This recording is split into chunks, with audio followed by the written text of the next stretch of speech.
So I just want to say that it's been several days since the fatal chokehold death of Jordan Neely. At this point, we still have very limited information, but it's devastating. This never should have happened. This was absolutely preventable. The city and the state have failed us yet again. And we've been pleading with the city and the state and the MTA for the deployment of the social workers in the subway system that the governor promised twice last year. And the fact that this happened, the fact that anyone would have to feel compelled to restrain someone in a chokehold says something really bad about our city. It's never going to happen. And we don't want to come to any conclusions that are not based on any facts right now. Again, because we don't have enough information. We certainly must not become violent. This is tragic for definitely the family of Mr. Neely, and of course the family of the one who restrained him too. His life is going to be changed drastically. So I want to know, like, what you think about how the nonprofits are not being out here, like Riders Alliance and Transportation Alternatives. They're not out here for this. Only you guys are. So how you feel about that? You know, there's like been about, what is it? This is the third. It's like the fourth one to be exact, but like technically the fifth about Jordan Neely. You didn't see you didn't see Riders Alliance, you didn't see Open Plans out for not one of these visuals for Jordan Neely. How you feel about that? How your organization feel that you're the only ones out there doing this? I have several thoughts about that. First of all, from their track record and their continuing record, they have no right to be here. Second of all, if they were actually out for helping the public, helping the everyday passengers that they claim to be serving, they would have come here. They would have actually done a lot more, and actually done a lot more before this happened to prevent it from happening in the first place. All right, so what about the elected officials that's not coming out here for this? They just say something on Twitter and Facebook say that they care about this guy. They care, but they they never did. So how you feel about the elected officials? They saying worse style about Jordan Neely, about his death. They just doing photo ops and photo op. What they're doing is ineffective, and the spreading of the rhetoric that we've been seeing this whole weekend from the elected officials is hurting the cause. This is not how you honor someone who died or advocate for real productive change in our city and our society. So, how you feel about the people trying to divide this situation? Like, people from the far left trying to divide it, trying to make it it's the Republicans that killed Jordan Neely, it's the Republican vote that he's dead. How you feel about the so-called political divide within this whole tragedy? It ultimately ends up hurting the cause. Listen, I understand the anger, and I share the anger. The anger is absolutely warranted. But when you start spreading rhetoric, blaming the wrong people, and ultimately getting violent, it just hurts the cause, and you're not doing anything productive. It's just dangerous. So what do you think about the mental health situation in New York State? I know there's millions of dollars getting pumped into mental health services, but it looks like nothing's getting accomplished out of this. What do you feel about that? This is a big topic about the whole Jordan Neely situation. How do you feel about the mental health situation that's going on? Yeah, this is a major failure. As I said, a major failure for the city and the state. We've been pleading with them, get a hold of the mental health crisis. People are struggling. How can they not see that? We've been pleading with the MTA officials. We've been going through the board meetings and committee meetings, pleading with them. Take action. This is dangerous for those with mental health issues. This is dangerous for the homeless people on the subway system. And it's dangerous for everyone else. And we need measures to actually take care of this crisis.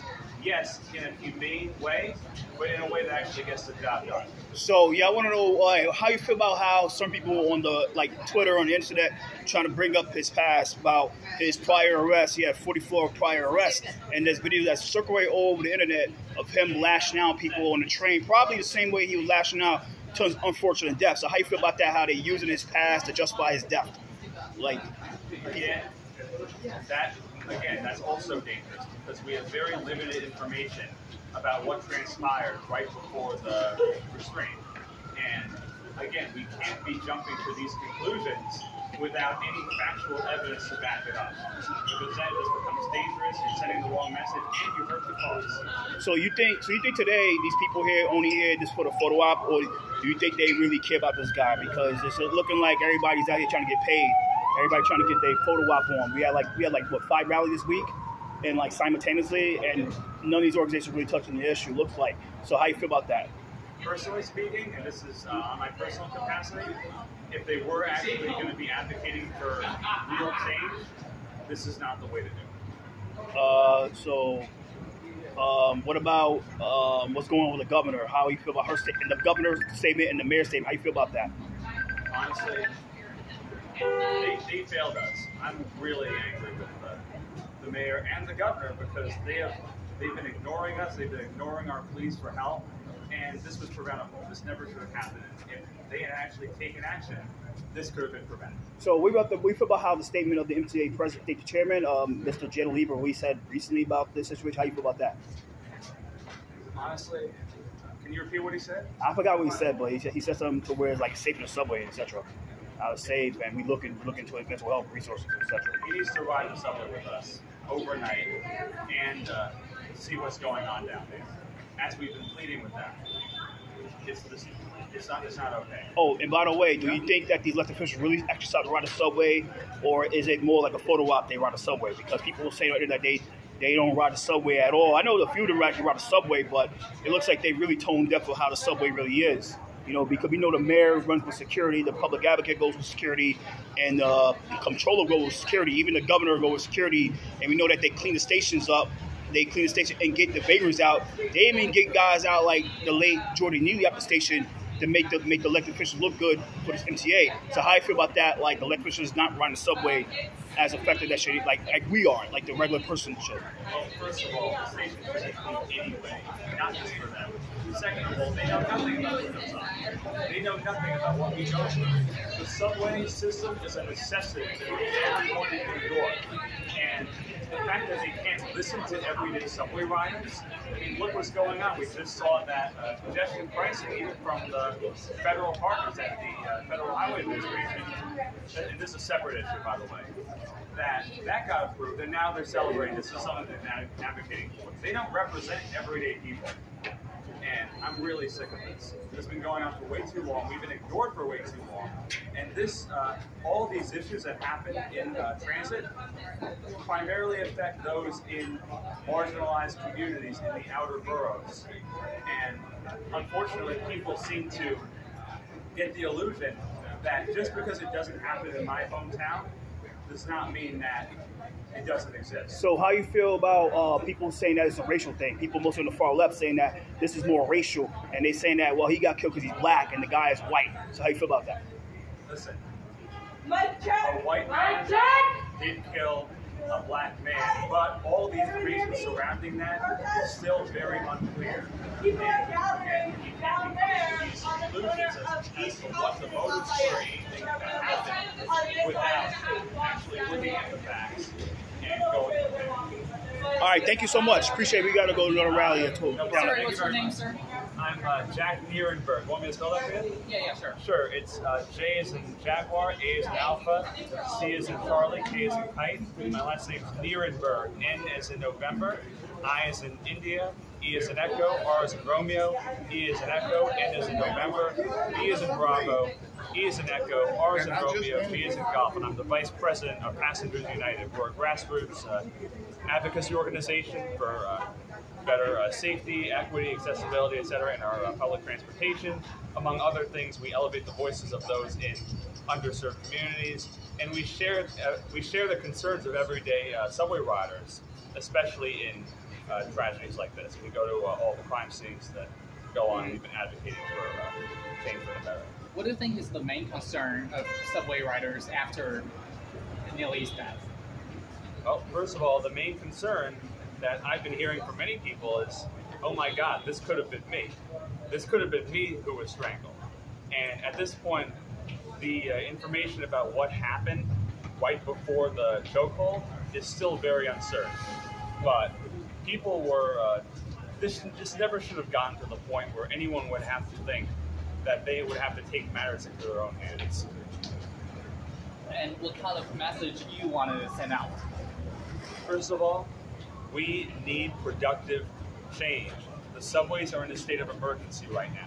We've been pleading with the city and the state and the MTA for the deployment of the 400 social workers that the governor promised twice last year.